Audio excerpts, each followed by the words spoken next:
खुलुमबाय लोगोफोर, नोंथांमोनखौ बड' हेल्थ टिप्स चेनेलाव बयखौबो बरायनाय बावहरग्रोनाय जाबाय।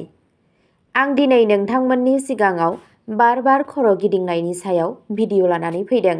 आसा खालामो नोंथांमोना भिडिअखौ नायना मोजां मोनगोन। फैदो दानिया भिडिअखौ जागायदिनि।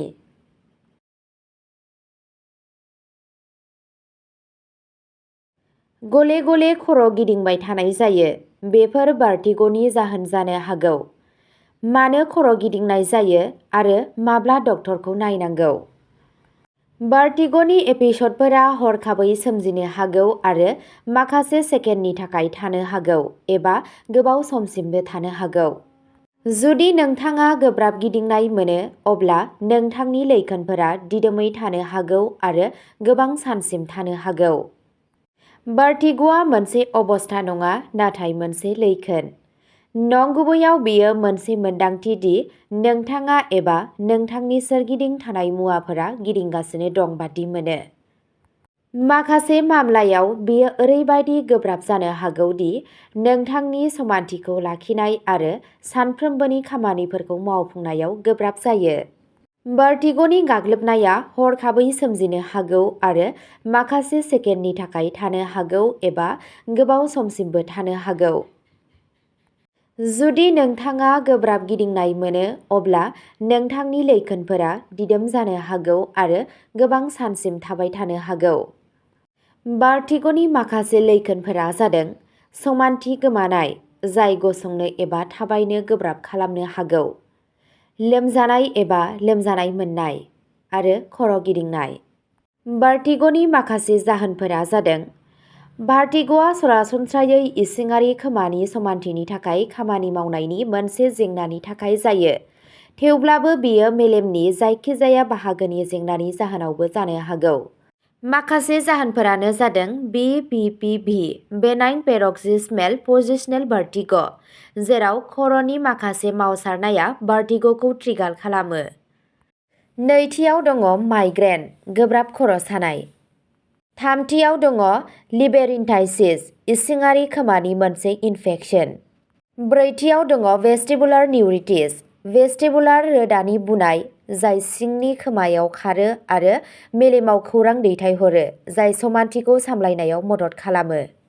बाथियाव दङ गिदिंनाय सोमजिहोनाय अबस्थानि सायाव सोनारना नोंथाङा उफ्रा लैखोनफोर मोनदांनो हागौ, जेरै गोजौ बिदुं, खोमायाव रिंनाय, टिनिटास आरो खोनानाय जेंना।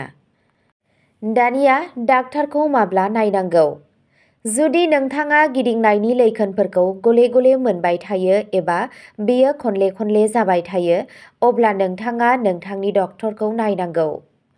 नोंथांनि डक्टरा नोंथांनि लैखोनफोरनि सोमोन्दै सोंगोन आरो भार्टिग'खौ थि खालामनायाव मदद होनो थाखाय मोनसे गोरलै आनजाद खालामनो हागौ। बिसोरो नोंथांखौ उननि आनजादफोरनि थाखायबो मुंख'नो हागौ। भार्टिग'खौ माबोरै फाहामनाय जायो? भार्टिग'नि माखासे मामलायाव बेयो फाहामथाय गैयालासे समजों लोगोसे मोजां जायो, नाथाय माखासे सुबुंफोरनाव बेयो गोबां दानफोर एबा बोसोरसिम जाफिननो हागौ, जेरै मेनियर बेराम गोनां सुबुंफोरनि। गिदिंनायनि गुबुन गुबुन जाहोनफोरनि थाखाय गुबुन गुबुन फाहामथाय दं। BPPV फाहामथायाव खर'नि गोरलै मावसारनायखौ लाफायो।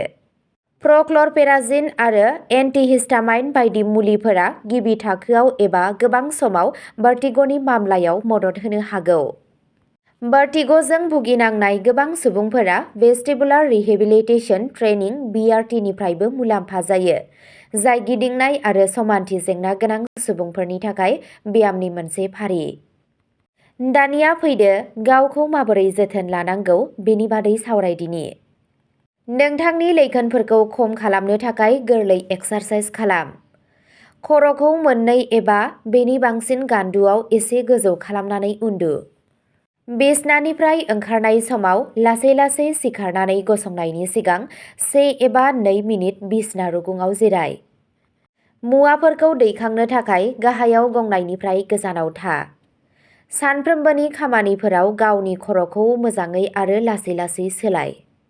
बेबादि एक्सारसाइज खालाम जाय नोंथांनि गिदिंनायखौ ट्रिगार खालामो, जाहाथे नोंथांनि मेलेमआ बेनि हुदा जायो आरो लैखोनफोरा खम जायो। अब्ला दिनैनि भिडिअ'आ बेखिनियावनो जोब्बाय। एसेनोसै, गोजोन्थों।